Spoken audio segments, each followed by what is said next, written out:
नमस्कार दोस्तों, स्वागत है आपका हमारे इस YouTube चैनल ज्ञान केंद्र में। मैं पवन कुमार आपका स्वागत करता हूं।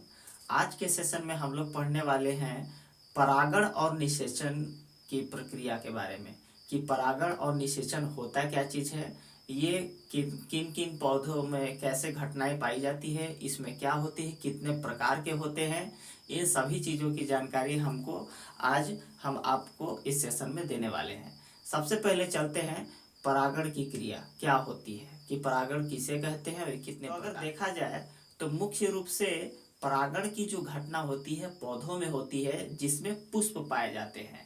अगर देखें हम तो पौधों में तीन भाग पाए जाते हैं, जड़, तना और पत्ती। इसके अलावा एक और भाग होते हैं जिसको हम लोग कहते हैं पुष्प। पुष्प जो होते हैं किसी भी पौधे के एक लैंगिक जनन की क्रिया को संचालित करने वाले लैंगिक अंग होते हैं जिनमें युग्मकों का निर्माण होता है। यानी जिन पौधों में लैंगिक जनन की घटना होती है वो उनमें पाए जाने वाले पुष्प के माध्यम से होती है। तो पुष्प एक लैंगिक अंग होती है जो किसी भी पौधे में पाई जाती है। वो जो लैंगिक घटना होती है वो इन्हीं पुष्प के भागों के माध्यम से होती है। पुष्प में अगर देखा जाए तो दो भाग पाए जाते हैं, एक नर भाग होते हैं, एक मादा भाग होते हैं। कभी कभी किसी किसी पौधे में अलग अलग पुष्प में नर और मादा पाए जाते हैं, जबकि कुछ कुछ पौधों में जो है दोनों नर या मादा दोनों अलग अलग ना हो करके वो दोनों एक ही पुष्प में पाए जाते हैं। तो जिन पौधों में पाए जाने वाली पुष्प में नर और मादा दोनों एक साथ पाई जाती है उसको हम द्विलिंगी पुष्प के नाम से जानते हैं। इसके अलावा अगर मान लीजिए लैंगिक जनन अंग जिसको हम लोग पुष्प कहते हैं, अगर इसमें पाए जाने वाले जो नर और मादा भाग अलग अलग फूलों में पाई जाती है, अलग अलग पुष्प में पाई जाती है, ये पौधा एक ही हो सकता है या अलग अलग भी हो सकता है। तो अगर मान लीजिए ऐसे पुष्प जिसमें नर और मादा दोनों पुष्प अलग अलग हो, एक ही में ना हो, तो उसको हम लोग कहते हैं एक लिंगी पौधा, एक लिंगी पुष्प कहते हैं। जिन पौधों में अगर नर पुष्प होता है तो उसको नर नर जनन अंग के नाम से जानते हैं, और जिसमें मादा पुष्प होते हैं उसको मादा जनन अंग के नाम से जानते हैं।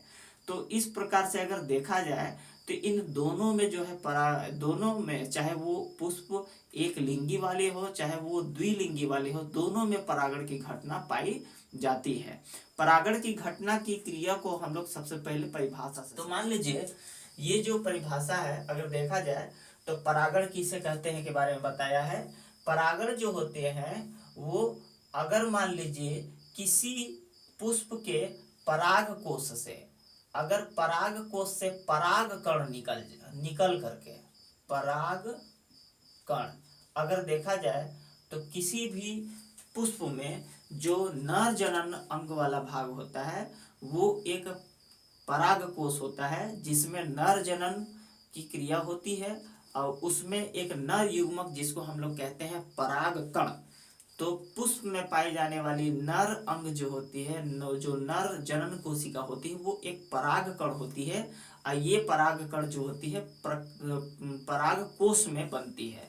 ये जो नर पुष्प है उसमें पाए जाने वाले जो पराग कोश होते हैं उस पराग कोश से पराग कण निकलते हैं, और वो पराग कण जो होते हैं वो निकल करके पराग कोश से अगर मादा के यानी कि मादा जो पुष्प है उसके वर्तिकाग्र तक अगर पहुंच जाती है तो उसकी इस घटना को हम लोग कहते हैं परागण। क्या कहते हैं? परागण। अगर मान लीजिए पराग कण इस पराग कोश से निकलता है और निकल करके वो मादा के वर्तिकाग्र तक पहुंच जाता है तो उसकी इस घटना को हम लोग क्या कहते हैं? परागण। यानी मान लीजिए हम इसको चित्र के माध्यम से बताना चाहेंगे। इस तरह का मान लीजिए पराग कोश है जिसमें बहुत सारे क्या होते हैं? पराग कण पाए जाते हैं, और इस तरह का जो भाग होता है ये जो है मादा जनन अंग है जिसमें इसको कहते हैं वर्तिकाग्र। इसको हम मान लीजिए वर्तिकाग्र समझे और इसको हम पराग कोश अगर समझे तो इस पराग कोश से पराग कण क्या होते हैं? निकलते हैं, और वो किसी न किसी माध्यम से वो चल करके या किसी न किसी माध्यम से होते हुए वो वर्तिकाग्र तक पहुंच जाते हैं। तो इसमें जो बीच की जो दूरी तय होती है इसको हम लोग कहते हैं परागण। इस क्रिया को ही हम लोग परागण की घटना कहते हैं। ये जो है दो पुष्पों में, चाहे नर हो, ये दो पुष्पों में नर और मादा, ये नर पुष्प होता है, नर पुष्प वाले भाग होते हैं ये, और ये मादा पुष्प के भाग पाए जाते हैं। ये दोनों में ये घटना पाई जाती है। तो इसी प्रकार से अगर देखा जाए तो किसी भी परागकण का परागकोश से निकल करके मादा के वर्तिकाग्र तक पहुंचने की जो घटना होती है परागण का कहलाता है। ये परागण की जो घटना होती है वो दो प्रकार के होते हैं। पहला स्वपरागण, दूसरा परपरागण। स्व नाम से ही स्पष्ट है कि स्वपरागण मतलब वो घटना जिसमें अगर किसी पौधे में पाए जाने वाली पुष्प के, अगर मान लीजिए परागकण अगर निकलता है और निकल करके उसी पौधों के या फिर उसी पुष्प के मादा जनन अंग तक पहुंच जाता है, तो उस क्रिया को हम लोग कहते हैं स्वपरागण। क्या कहते हैं? स्वपरागण। मतलब अगर देखा जाए तो परागकण परागकोश से निकल करके, परागकोश से निकल कर उसी पुष्प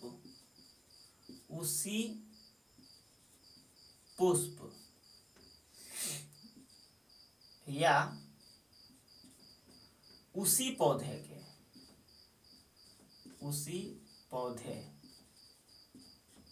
के किसी दूसरे पुष्प के वर्तिकाग्र तक पहुंचता है। तो इस घटना को हम लोग कहते हैं स्वपरागण।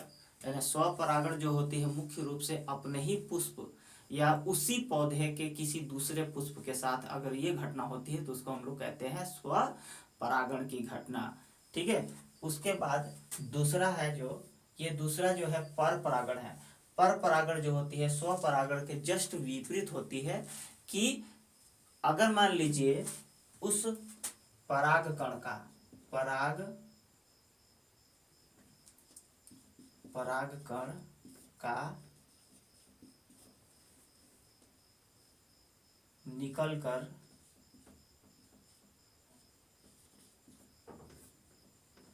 अन्य पौधे के पुष्प के वर्तिकाग्र तक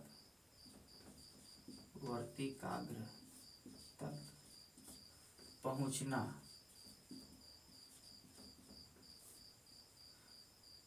परपरागण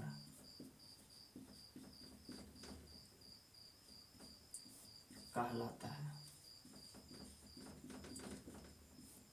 मतलब यदि परागण की क्रिया ऐसी हो रही हो जिसमें परागकण निकलता है और निकल करके अन्य पौधों के पुष्प के जो भी मादा पुष्प होते हैं उसके वर्तिकाग्र तक अगर क्या होती है पहुंच जाती है तो उसकी इस घटना को हम लोग कहते हैं परपरागण। यानी स्वपरागण मतलब अपने ही पौधे के जो भी पुष्प हैं, दूसरे पुष्प हैं, उनके साथ अगर इस तरह की घटना हो रही है कि वहां परागकोश से निकल करके मादा के जो भी वर्तिकाग्र तक है वहां तक पहुंचती है। लेकिन अगर किसी दूसरे पौधे के पुष्प के साथ अगर ऐसी घटना हो रही है तो उसको हम लोग कहते हैं परपरागण। ये जो परपरागण है और जो स्वपरागण है ये दोनों जो है पुष्प वाले ही पौधे में होते हैं। यानी जिस पौधे में पुष्प पाए जाते हैं उनमें ये परागण की घटनाएं पाई जाती है। अगला है निषेचन की। तो निषेचन का मतलब होता क्या चीज है? निषेचन की घटना का मतलब होता है कि यदि नर तथा मादा युग्मकों का आपस में संयुग्मन हो जाए तो इस घटना को हम लोग कहते हैं निषेचन। अगर देखा जाए तो जो मनुष्य और दूसरे जो जंतु हैं जिसमें नर युग्मक और मादा युग्मक का निर्माण होता है। नर युग्मक अगर देखा जाए तो मनुष्य में एक शुक्राणु के रूप में पाए जाते हैं और मादा युग्मक अंडाणु के रूप में पाए जाते हैं। उसी तरीके से दूसरे जंतुओं में भी है। अगर मान लीजिए नर युग्मक जिसको हम लोग कहते हैं शुक्राणु, जो नर युग्मक होता है वो शुक्राणु के रूप में होता है, शुक्राणु के रूप में, और मादा युग्मक जो होते हैं वो होते हैं अंडाणु के रूप में, अंडाणु के रूप में होते हैं। यदि इस शुक्राणु और अंडाणु इन दोनों का अगर क्या हो जाए, संयुग्मन हो जाए, आपस में ये दोनों क्या हो जाए, मिल जाए, तो मिलने की इस घटना को हम कहते हैं निषेचन की घटना। मतलब निषेचन की क्रिया में नर और मादा युग्मक आपस में संयुग्मित होते हैं और संयुग्मित होकर के युग्मनज यानी कि जाइगोट का निर्माण करते हैं। तो इस पूरी घटना को हम लोग कहते हैं निषेचन, जिसको फर्टिलाइजेशन के नाम से जानते हैं। अगर देखा जाए तो ये दो प्रकार के होते हैं। पहला हो गया बाह्य निषेचन, दूसरा हो गया आंतरिक निषेचन। बाह्य निषेचन का मतलब होता है कि यदि इसमें नर और मादा युग्मक आपस में मिलने की घटना शरीर से अगर बाहर में हो जाए, यानी जंतुओं के शरीर में न हो करके किसी दूसरे बाहरी माध्यम में अगर होता हो, तो उस घटना को हम लोग कहते हैं बाह्य निषेचन। बाह्य निषेचन में अगर देखा जाए तो मुख्य रूप से उभयचर जंतु जैसे हो गया मेंढक हो गया, मेंढक हो गया, कुछ मछली हो गए, है ना। तो इन दोनों में जो उभयचर होते हैं, उभयचर मान के चलिए मेंढक हो गए और मछली जैसे जलीय जीव हो गए, इनमें जो होते हैं वो निषेचन की घटना आंतरिक न होकर के क्या होते हैं, बाह्य होते हैं। बाह्य निषेचन में जो भी शुक्राणु या अंडाणु या फिर जो भी माध्यम होते हैं बाहर शरीर से होते हैं और इसमें घटना होती है। उसी प्रकार से अगर आंतरिक निषेचन की बात करें तो आंतरिक निषेचन स्पष्ट है कि ये शरीर के अंदर होती है, यानी सरीसृप और स्तनधारी जंतु जैसे मनुष्य और अन्य जंतु जो होते हैं उनमें पाए जाने वाली जो भी नर युग्मक और मादा युग्मक होते हैं वो मादा के शरीर में क्या होते हैं, मिलते हैं। तो जब मादे के शरीर में अगर नर युग्मक और मादा युग्मक शुक्राणु या अंडाणु आपस में मिलते हैं तो इस घटना को हम लोग कहते हैं आंतरिक निषेचन। नर युग्मक और मादा युग्मक दोनों आपस में अगर बाहरी माध्यम में मिलते हैं तो उसको बाह्य निषेचन, अगर आंतरिक माध्यम में यानी शरीर के अंदर किसी मादा भाग में पाए जाते हैं और ये दोनों आपस में मिलते हैं तो इसकी इस घटना को हम लोग कहते हैं आंतरिक निषेचन। तो आज के सेशन में हम लोग निषेचन और परागण ये दोनों की घटना के बारे में पढ़ें कि ये होता क्या चीज़ है, कितने प्रकार के होते हैं। अगले वीडियो में हम आपको किसी नए टॉपिक के साथ जानकारी लेकर के उपस्थित होंगे।